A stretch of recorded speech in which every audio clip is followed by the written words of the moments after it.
नमस्कार। आप सबका एक बार फिर से स्वागत है हमारे YouTube चैनल इको लर्नर्स पे। आज हम लोग बात करने वाले हैं degrees of elasticity of demand की। ये जो मांग की क्रिया है उनकी कितने प्रकार होते हैं। वैसे degrees of elasticity of demand पढ़ने से पहले एक बार हम ब्रीफ में meaning of elasticity of demand भी समझ लेंगे। वैसे meaning of elasticity of demand का हमने प्रॉपर एक अलग से वीडियो रिकॉर्ड कर रखा है। अगर आपको डिटेल में देखना है आप वो वीडियो भी देख सकते हैं। तो देखिए चलिए देखते हैं क्या होता है meaning of elasticity of demand. देखिए इलास्टिसिटी ऑफ डिमांड क्या करता है। जब हम लोग लॉ ऑफ डिमांड पढ़ते हैं तो लॉ ऑफ डिमांड में प्राइस के चेंज होने से डिमांड पे इम्पैक्ट पड़ता है, डिमांड चेंज होती है, ये लॉ ऑफ डिमांड बताता है। बट लॉ ऑफ डिमांड ये नहीं बताता था कि प्राइस में चेंज होने से कितना इम्पैक्ट आएगा डिमांड के ऊपर, मीन्स डिमांड कितनी चेंज होगी। उसी का मेजरमेंट करने के लिए हम क्या पढ़ते हैं, इलास्टिसिटी ऑफ डिमांड पढ़ते हैं। तो इलास्टिसिटी क्या करती है, elasticity of demand measures the responsiveness of quantity demanded of a good to a change in its price। क्या करती है, किसी गुड्स के जब प्राइस में चेंज होता है तो जब उसका प्राइस चेंज होता है तो प्राइस में चेंज होने की वजह से उसकी डिमांड में, मांग की मात्रा में जो परिवर्तन होता है, जो डिमांड में चेंज होता है, उसका मेजरमेंट करना क्या कहलाता है, इलास्टिसिटी ऑफ डिमांड कहलाता है। It means it shows how much demand changes when price change by a certain percentage। इसका मतलब क्या है कि जब प्राइस एक सर्टन परसेंटेज से चेंज होता है, एक निश्चित परसेंटेज जब हम प्राइस में चेंज करते हैं तो आखिर डिमांड कितनी चेंज होती है, डिमांड में वास्तव में कितना परिवर्तन आता है, उसका मेजरमेंट करना क्या कहलाता है, इलास्टिसिटी ऑफ डिमांड कहलाती है।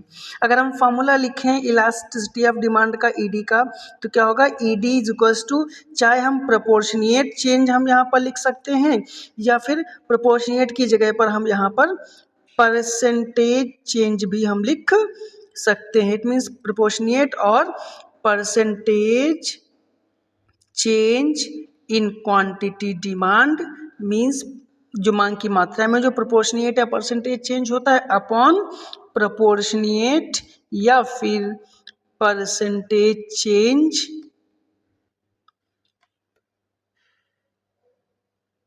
इन प्राइस। मीन्स क्वांटिटी डिमांड में जो चेंज होगा और जो प्राइस में चेंज होगा उसी को जो हम लिखेंगे ना दोनों को, तो क्या होगा, इलास्टिसिटी ऑफ डिमांड का फॉर्मूला बनेगा। ऐसे हम लिख सकते हैं कि ED is equals to delta Q upon delta P into P upon Q. मैंने कहा था कि डिटेल में इलास्टिसिटी ऑफ डिमांड का एक हमने वीडियो अपलोड कर रखा है, वो वीडियो देख सकते हैं अगर आपको इलास्टिसिटी ऑफ डिमांड समझना हो। यहाँ पे हम डिटेल में केवल डिग्रीज डिस्कस करेंगे, है ना। फॉर्मूला क्या बना, ED is equals to delta Q upon delta P into P upon Q. वहाँ पर क्या है, जो ईडी है ये इलास्टिसिटी ऑफ डिमांड है, डेल्टा क्यू क्या है, चेंज इन क्वांटिटी डिमांड है, और डेल्टा पी क्या था, चेंज इन प्राइस था। जो प्राइस है वो ओरिजिनल प्राइस है, जो नॉर्मल हम लोगों ने प्राइस लिखा था वो क्या था हमारा, ओरिजिनल या फिर जिसे हम कहते हैं इनिशियल प्राइस था, ठीक है। और क्यू क्या थी हमारी, ओरिजिनल या फिर जिसे हम कहते हैं इनिशियल क्वांटिटी थी।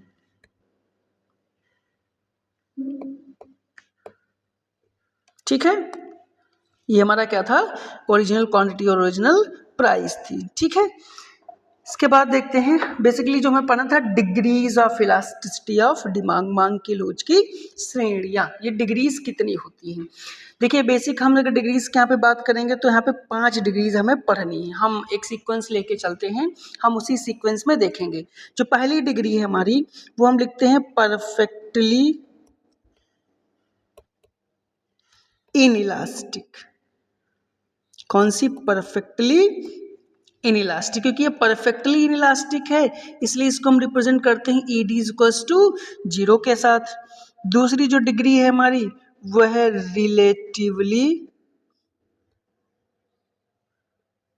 रिलेटिवली इनइलास्टिक, या फिर इसको हम लिख सकते हैं केवल इनइलास्टिक। इसको हम लिखते हैं ईडी इज लेस देन 1 के साथ। जो तीसरी डिग्री हमारी है वो कौन सी होगी, वो होगी यूनिटेरी इलास्टिक। कौन सी, वो होगी यूनिटेरी इलास्टिक या फिर यूनिटरी इलास्टिक, जैसा भी इसको आप कहें। ईडी इक्वल्स टू कैसे हम रिप्रेजेंट करते हैं उसको, ED इक्वल्स टू 1 के साथ। जो चौथी डिग्री है हमारी वह है रिलेटिवली इलास्टिक। कौन सी? Relatively elastic. इसको हम रिप्रेजेंट करते हैं ED इज ग्रेटर देन 1 के साथ। ये रिलेटिवली इनइलास्टिक थी और ये हमारी रिलेटिवली इलास्टिक है, जस्ट एक दूसरे के अपोजिट हैं। और जो फिफ्थ डिग्री है हमारी वो पहले के अपोजिट है। पहली थी परफेक्टली इनइलास्टिक, तो ये डिग्री होगी हमारी कौन सी? Perfectly elastic. और इसको हम रिप्रेजेंट करते हैं ED is equals to infinite से। तो ये हमारी 5 डिग्रीज हैं, इनको हम 1 बाय 1 अभी डिटेल में डिस्कस करेंगे। ठीक है, नेक्स्ट डिग्री, पहली डिग्री देखते हैं कौन सी? Perfectly elastic demand. देखिए इसका नाम ही है परफेक्टली इलास्टिक, है ना। परफेक्टली इलास्टिक का मतलब क्या है कि डिमांड कैसी है? इलास्टिक। इलास्टिसिटी का मतलब है जिसमें डिमांड में चेंजेस पॉसिबल हो, मीन्स बहुत ज़्यादा चेंज काहे में हो जाए? डिमांड में हो जाए, है ना। इट मीन्स डिमांड में खूब सारा चेंज हो, डिमांड अपने मन से चेंज होती रहे, या प्राइस में बिल्कुल कम चेंजेस हो या प्राइस ना के बराबर चेंज हो, तब भी अगर किसी गुड्स की डिमांड चेंज होती रहती है तो उसे हम कहते हैं परफेक्टली इलास्टिक डिमांड। क्या होता है कि a small change in price, means price में बहुत छोटा सा हम चेंज करें, leads to an infinite change in quantity demanded. Means price में हम बहुत छोटा सा चेंज करें या ना के बराबर चेंज करें या चेंज ना भी करें, तो भी अगर उस गुड्स की डिमांड चेंज होती रहती है, इनफाइनाइटली चेंज होती रहेगी, तो उसे हम क्या कहते हैं? Perfectly elastic demand. ठीक है, हम ऐसे कह सकते हैं कि हम इस गुड्स का price means delta P, change in price 0 रहे, तब भी इसकी जो क्वांटिटी डिमांड है वो या तो इंक्रीज हो जाए और या तो डिक्रीज हो जाए, या फिर हम इसमें बहुत ही स्मॉल चेंजेस करें। क्या हम करें? बहुत स्मॉल चेंज करें प्राइस में, बहुत छोटे सा अंतर करें प्राइस में, और डिमांड में उसकी बहुत सारा चेंज हो जाए, तो उसे ही नाम दिया जाता है परफेक्टली इलास्टिक डिमांड का। जैसा कि अभी कहा डेल्टा पी क्या होगा? 0 मीन्स प्राइस में कोई चेंज ना करें तब भी डिमांड चेंज होती रहेगी। अगर हम इसका ग्राफ बनाएं तो हम कुछ ऐसे बना सकते हैं, एक्स एक्सिस, वाई एक्सिस 0, ये हमारा क्वांटिटी डिमांड, ये हमारा प्राइस। हमने भी कहा कि change in price delta P क्या होगा? 0 होगा, तब भी डिमांड क्या हो? हमारी क्वांटिटी डिमांड चेंज होती रहे। इट मीन्स सपोज ये हमारा प्राइस, हमने ये प्राइस मेंशन किया, अब प्राइस में कोई चेंज नहीं होगा, मीन्स ना तो ये ऊपर जा सकता है ना तो ये नीचे, है ना। और डिमांड चेंज होती रहे तो एक ही पॉसिबिलिटी कि इस लाइन को हम कैसे आगे फॉरवर्ड करते चले जाएं। हम यहाँ पे देख सकते हैं इस सिचुएशन में कि हमारा प्राइस कितना है? P1 ही रहा, प्राइस P1 रहा, जबकि डिमांड पहले हमारी Q1 थी, फिर डिमांड हमारी Q2 हो गई, आगे जाएंगे तो फिर से बढ़ती रहेगी। इट मीन्स प्राइस में कोई चेंज नहीं हुआ तब भी हमारी डिमांड चेंज होती रहे, तो इसे ही कहते हैं हम परफेक्टली इलास्टिक डिमांड। ठीक है, देखिए जो हमारे डिमांड कर्व बना है, ये कैसा बना है? ये वाला डिमांड कर्व कैसा बना है हमारा? ये वर्ड हॉरिजेंटल डिमांड कर्व बना हुआ है। ठीक है, तो जब हम बात करेंगे परफेक्टली इलास्टिक की, तो demand curve is a horizontal straight line. Demand curve कैसा बनता है? हॉरिजेंटल स्ट्रेट लाइन बनता है। एग्जाम्पल हम तो कैसे दे सकते हैं? हमें कह सकते हैं कि in perfect competition if the price of wheat rises even slightly buyers will shift to other sellers. Means perfect competition market में जो गुड्स हैं जैसे व्हीट है उसका जरा सा अगर हम प्राइस चेंज करते हैं तो उसके बायर्स तुरंत दूसरे सेलर्स के ऊपर शिफ्ट कर जाते हैं, मीन्स बहुत ज़्यादा चेंज डिमांड में आता है। ठीक है, तो ये थी हमारी पहली परफेक्टली इलास्टिक डिमांड। नेक्स्ट है परफेक्टली इनइलास्टिक डिमांड, ये जस्ट उसकी अपोजिट है। वो मैंने कहा था ED इक्वल्स टू इनफाइनाइट है और ये ED इक्वल्स टू 0 है। इट मीन्स अगर ये देखिए कैसी है, ये इनइलास्टिक है। इनइलास्टिक का मतलब ये है कि there is no change in quantity, there is no change in quantity demand. Means जब किसी गुड्स का प्राइस हम कितना भी कम और ज़्यादा कर दें लेकिन उसकी डिमांड में कोई चेंज नहीं आए, मीन्स डिमांड उसकी कांस्टेंट रहे, डिमांड पे कोई इम्पैक्ट ना पड़े, तो ऐसी डिग्री कौन सी डिग्री कहलाती है? परफेक्टली इनइलास्टिक डिमांड कहलाती है। Means quantity demanded does not change. जो क्वांटिटी डिमांड है क्या उसमें कोई चेंज ना हो, ये क्वांटिटी डिमांड हमारा कैसा रहेगा, ये कांस्टेंट रहे। इवन इफ प्राइसेस चेंजेस, भले ही प्राइस हमारा चेंज होता रहे बट क्वांटिटी हमारी कैसी रहे, कांस्टेंट रहे। आगे, demand is completely unresponsiveness responsiveness to price. का मतलब है कि प्राइस आप कितना भी चेंज करो डिमांड में कोई चेंज ही नहीं हुआ। इट मीन्स डिमांड कैसी है, अनरिस्पॉन्सिव है, डिमांड में कोई चेंज नहीं होता। तो उस डिग्री को हम क्या नाम देते हैं, परफेक्टली इनइलास्टिक डिमांड का नाम देते हैं। अगर इसका हम ग्राफ बनाएं तो हम कुछ ऐसे बना सकते हैं।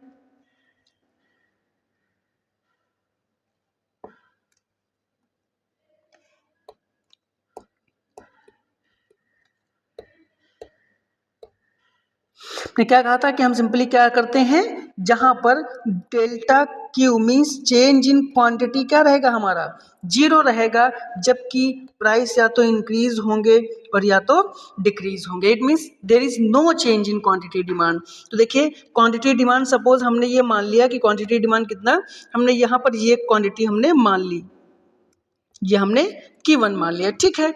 अब क्वांटिटी ना तो कम होनी, ना तो ये इधर आ सकता है, ना तो हम इधर जाएंगे कि उधर, अगर हम राइट हैंड जाएंगे तो डिमांड इंक्रीज होगी, लेफ्ट आएंगे तो डिमांड डिक्रीज होगी। इट मीन्स डिमांड कब कैसा बनेगा हमारा, ये स्टेट कैसा, अपवर्ड स्टेट। अब यहाँ पे हम देख सकते हैं कि प्राइस चाहे P1 है तब भी डिमांड Q1 है, प्राइस अगर हम इंक्रीज करके P2 कर दें यहाँ पे तब भी डिमांड हमारी उतनी रहेगी, और प्राइस अगर हम कम करके P3 कर दें तब भी डिमांड हमारी उतनी ही रहेगी। इट मीन्स जो ED इक्वल्स टू 0 है, इसमें जो डिमांड कर्व बनेगा ये कैसा है हमारा, वर्टिकल है या फिर पैरेलल टू वाई एक्सिस हम कह सकते हैं। ये क्या है, ED equals to 0 means perfectly inelastic degree. आगे देखते हैं perfectly the demand curve is vertical line. Demand curve जैसा कि अभी बताया कैसा है, इसका वर्टिकल लाइन है या फिर पैरेलल टू एक्स एक्सिस। अगर एग्जांपल देखें, देखिए ऐसा कई बार होता है जनरल प्रैक्टिकल लाइफ में, कुछ गुड्स होती हैं जिनका प्राइस घटने बढ़ने से डिमांड पर इम्पैक्ट नहीं पड़ता, बट वो गुड्स कौन सी होती हैं, वो लाइफ सेविंग गुड्स होती हैं, जो जीवन जीने के लिए बहुत ही आवश्यक, बहुत ही जरूरी गुड्स या सर्विसेज हैं, उनके केस में ऐसा होता है। तो एग्जांपल क्या है, life saving medicine like insulin, people bye them regardless of price. जब भी कोई मेडिसिन है, कोई ऐसी गुड्स जो उस इंसान के लिए लाइफ सेविंग होगी, उसके लिए बहुत ज़्यादा जरूरी होगी, अति आवश्यक होगी, तो उसका प्राइस चाहे कम हो चाहे ज़्यादा हो, जितना हमें उसे कंज्यूम करना है, जितना हमें इस्तेमाल करना है, हम उतनी ही डिमांड करेंगे।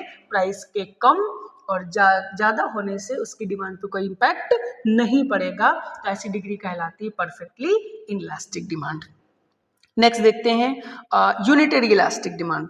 यूनिटरी इलास्टिक डिमांड क्या है, ED इज इक्वल्स टू 1, है ना। हम जब इलास्टिसिटी पढ़ते हैं तो इलास्टिसिटी में क्या पढ़ते हैं कि चेंज को रिप्रेजेंट करता है, और ED इज इक्वल्स टू 1 कहता है कि जब किसी गुड्स के प्राइस में जितना चेंज हो, किसमें, जब किसी गुड्स के प्राइस में जितना चेंज हो, ठीक उतना ही चेंज उसकी डिमांड में आए, तो ऐसी डिग्री कौन सी डिग्री कहलाती है, यूनिटरी इलास्टिक कहलाती है। इट मीन्स अगर हम 10% प्राइस चेंज करें किसी गुड्स का, तो उसकी डिमांड में जो इम्पैक्ट आएगा वो भी अगर 10% ही चेंज हो रहा है उसकी डिमांड, तो ऐसी डिग्री क्या कहलाएगी, unitary elastic demand. It means change in quantity, change in price is just equals to change in quantity demand। तो यूनिटरी इलास्टिक कहां पर होगी कि the percentage change in quantity demanded equals to the percentage change in price. Means जितना change आप price में करोगे उतना ही चेंज डिमांड पे आए, तो इसी को हम नाम देते हैं यूनिटरी इलास्टिक डिमांड का। अब इस केस में जो टोटल एक्सपेंडिचर है क्या रहेगा, कांस्टेंट रहेगा, क्योंकि जो टोटल एक्सपेंडिचर होता है ये मल्टीप्लिकेशन होता है प्राइस एंड क्वांटिटी का। तो किसी केस में अगर प्राइस इंक्रीज होगा तो उतनी ही क्वांटिटी क्या हो जाएगी, डिक्रीज हो जाएगी। इट मीन्स दोनों का जो प्रोडक्ट है प्राइस एंड क्वांटिटी का वो बराबर रहेगा, कोई चेंजेस नहीं होंगे।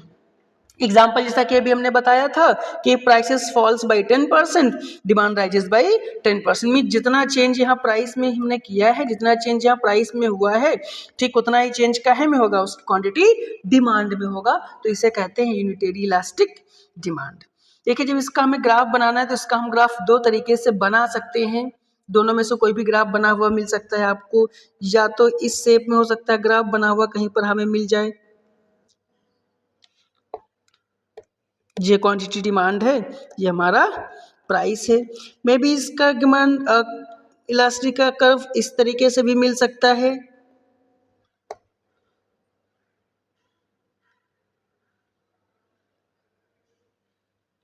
ये क्या है, ई डी इजक्वल्स टू 1, इसको हम बोलते हैं हाइपरबोला। कैसा, हाइपरबोला। ठीक है, ऐसे भी बनाया जा सकता है, या फिर इसे हम ऐसे भी बना सकते हैं। दोनों सही है, दोनों में से जो भी बेटर लगे आप वो बना सकते हैं। ये हमारा क्वांटिटी डिमांड, ये इधर हमारा प्राइस। बस हमें ध्यान रखना है कि delta P is equals to क्या होना चाहिए, डेल्टा क्यू होना चाहिए। मीन्स ये लाइन देखिए, हम ये लाइन कैसे, ये लाइन हम स्ट्रेट बना रहे हैं। हम यहाँ पे मेजर भी कर सकते हैं, चेक भी कर सकते हैं। सपोज हमने माना कि पहले प्राइस हमारे P1 थे और डिमांड कितनी थी, Q1 थी। हमने प्राइस कम करके P2 कर दिए। जब हमने प्राइस P2 किए तो डिमांड भी हमारी कितनी हो गई, Q2। जब हम प्राइस कहाँ पे आ गए, P1 से P2 पे जब हम आ जाएंगे, हम कहाँ से आ गए, P1 से P2 पर, तो डिमांड हमारी कितनी हो गई, Q2 हो गई। तो देखो प्राइस में चेंज ये आया P1 से P2, ये क्या हुआ, डेल्टा P। डिमांड में चेंज कितना हुआ, Q1 से Q2, ये कितना हुआ, डेल्टा Q। मीन्स इनके बीच का ये डिफरेंस, दोनों के बीच का क्या है, इक्वल है। तो इसे हम कहेंगे क्या, E D is equals to 1 unitary elastic demand. Graph बनाते समय ध्यान भी रखना है कि इनके बीच का डिमांड क्या होना चाहिए, इनके बीच का गैप सेम होना चाहिए। जितना डेल्टा क्यू है उतना ही डेल्टा पी होना चाहिए। तो ये थी आपकी यूनिटरी इलास्टिक डिमांड। आगे देखते हैं रिलेटिवली इलास्टिक डिमांड। कौन सी, रिलेटिवली इलास्टिक डिमांड, जिसको हम लोग कैसे रिप्रेजेंट करते हैं, ई डी इज ग्रेटर देन 1।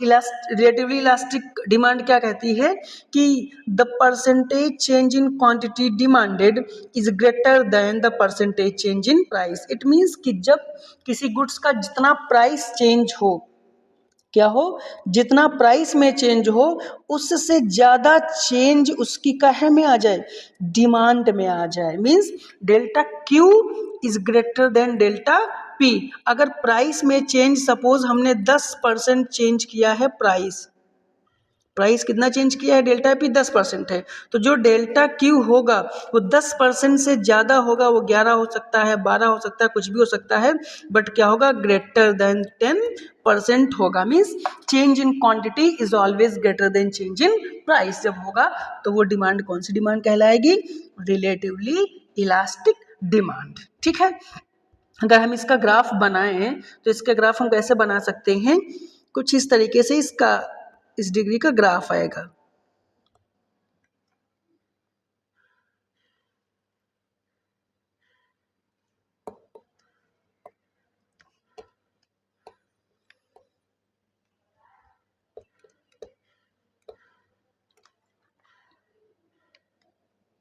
इसका ग्राफ थोड़ा सा और फ्लैटर बनेगा। कैसा बनेगा, थोड़ा सा फ्लैटर। हम यहाँ चेक भी कर सकते हैं कि सपोज ये हमारा P1 और Q1 है। जब प्राइस यहाँ पर ये P1 थे तो डिमांड कितनी है, Q1 है। हमने प्राइस थोड़ा सा चेंज किया, मीन्स P1 से कहाँ पे आए, P2 पर आए, तो डिमांड कितनी हो गई, Q2। तो वो प्राइस में केवल इतना चेंज हुआ है, डेल्टा P, जबकि डिमांड में इतना सारा चेंज आया, means delta Q। Demand Q1 Q2 के बीच का गैप ज़्यादा है, डेल्टा P के बीच का गैप कम है। अभी थ्योरी में हम लोगों ने यही कहा था कि change in quantity is greater then क्या होना चाहिए, चेंज इन प्राइस, है ना। तो ये क्या कहलाएगी, relatively elastic demand, E D is greater than 1। इसका जो डिमांड कर्व है, ये वह डिमांड कर्व, ये क्या है, मोर फ्लैटर है। कैसा है, ज़्यादा है, फ्लैटर बनाया जाता है। तो ये क्या है, ई डी इज ग्रेटर देन 1 कहलाएगी। अगर एग्जाम्पल देखें तो हम कह सकते हैं कि consumers are very sensitive to price changes. Means consumer बहुत ज़्यादा सेंसिटिव है प्राइस चेंज को लेकर के, कि जरा सा प्राइस चेंज होता है तो डिमांड में बहुत ज़्यादा इम्पैक्ट आता है। एग्जाम्पल में luxury goods like air conditioners, cars, etc। Luxurious goods जो है TV, car, AC, fridge, mobile phones, इन सब में क्या है, इनका प्राइस जरा सा अगर कुछ चेंज होता है तो उनकी डिमांड में प्राइस के कंपेरिजन में बहुत ज़्यादा इम्पैक्ट पड़ता है। तो क्या कहलाती है यहाँ पर, ई D is greater than 1, relatively elastic demand. और लास्ट है हमारी relatively inelastic demand, ED is less then 1। ये जस्ट पिछली वाली डिग्री की अपोजिट है। इट मीन्स कि जब किसी गुड्स का प्राइस में जितना चेंज हो उससे कुछ कम चेंज डिमांड पे है, मीन्स प्राइस में चेंज ज़्यादा हो जबकि डिमांड में चेंज कम हो। इट मीन्स अगर डेल्टा पी सपोज हम किसी गुड्स का 15% प्राइस चेंज करें तो जो उसका डिमांड चेंज होगा वो 15% से कुछ कम चेंजेस आएंगे। मीन्स चाहे वो 14% चेंज आए, चाहे वो 13% चेंज आए, मीन्स 15% से कुछ कम ही रहेंगे। तो ऐसी डिग्री क्या कहलाएगी? Relatively inelastic demand. Means the percentage change in quantity demanded is less than the percentage change in price. Means delta Q में जो चेंज करोगे आप वो डेल्टा पी में चेंज से कुछ क्या होना चाहिए? कम होना चाहिए। तो ये डिग्री कहलाएगी हमारी रिलेटिवली इनइलास्टिक डिमांड। इसका ग्राफ देखते हैं। जब हम रिलेटिवली इनइलास्टिक का ग्राफ बनाएंगे तो रिलेटिवली इलास्टिक से जस्ट अपोजिट ये भी बनाया जाएगा। एक्स वाई जीरो, ये हमारी क्वांटिटी डिमांड है, वाई एक्सिस पे हमारा प्राइस है। इसका जो डिमांड कर्व है वो थोड़ा सा स्टीपर साइड बनेगा। कैसा बनेगा? थोड़ा सा स्टीपर साइड बनाया जाएगा। ठीक है। अब ऐसे केस में देखिए, अगर हमने सपोज एक ये प्राइस लिया P1, अगर हमने लिया तो इस P1 पे जो हमारी क्वांटिटी डिमांड है वो कितनी है? Q1 है। हमने प्राइस P1 से घटा के P2 कर दिए। कितना कर दिया हमने? P2 कर दिया। इतना चेंजेस हमने प्राइस में किया तो डिमांड में केवल इतना चेंज आ रहा है। मीन्स Q1 से कितना? Q2। मीन्स डेल्टा P ये रहा और ये हमारा डेल्टा Q है। तो ग्राफ से भी हमें पता चल रहा है कि डेल्टा P हमारा ज़्यादा है किसके कंपेरिजन में? डेल्टा Q के। तो ऐसी डिग्री कौन सी डिग्री कहलाती है? ED is less then 1, means relatively inelastic. ठीक है। तो ये हमारा क्या है? रिलेटिवली इनइलास्टिक का ग्राफ है। रिलेटिवली इनइलास्टिक डिग्री कहाँ पाई जाती है? एग्जाम्पल के लिए देखें तो हम कह सकते हैं कि जो डेली यूजेस की चीज़ें हैं, जो बेसिक नेसेसिटीज की चीज़ें हैं, है ना, इन सब में पाया जाता है कि अगर इनका प्राइस अगर ज़्यादा चेंज हो, 10%, 12%, 15% चेंज होगा भी तो भी इनकी डिमांड में इम्पैक्ट उससे कुछ कम आएगा। साल्ट है, मैच बॉक्स है, बेसिक नेसेसिटीज, इन सब में पाया जाता है। अल्टीमेट कहने का मतलब ये है कि consumers are less responsive to price. Consumers थोड़ा लेसर रिस्पॉन्सिव होते हैं प्राइस चेंज के अकॉर्डिंग। तो ये 5 डिग्रीज थी आपकी जो कि बहुत ज़्यादा हर पूछी जाती है एग्जामिनेशंस में परफेक्टली। इनइलास्टिक से स्टार्ट करके इलास्टिक तक हम आते हैं ना। पहली डिग्री को कैसे भी हम लिख सकते हैं, अगर हम ईडी इक्वल्स टू 1 लिखें, है ना, ये कौन सी थी? परफेक्टली इनइलास्टिक थी। दूसरी हमारी लेस देन 1 थी, रिलेटिवली इलास्टिक थी। तीसरी हमारी ईडी इज इक्वल्स टू 1 है, यूनिटरी इलास्टिक है। चौथी कौन सी है? ED is greater are 1, relatively elastic. और fifth is finally ED is equals to infinite, perfectly elastic. 2 degrees एक दूसरे के अपोजिट हैं, एक यूनिटरी इलास्टिक हमारी अलग है। तो आई होप आपको डिग्रीज ऑफ इलास्टिसिटी का कॉन्सेप्ट समझ में आया होगा। तो वीडियो को लाइक और चैनल को सब्सक्राइब करना मत भूलिएगा। Thank you.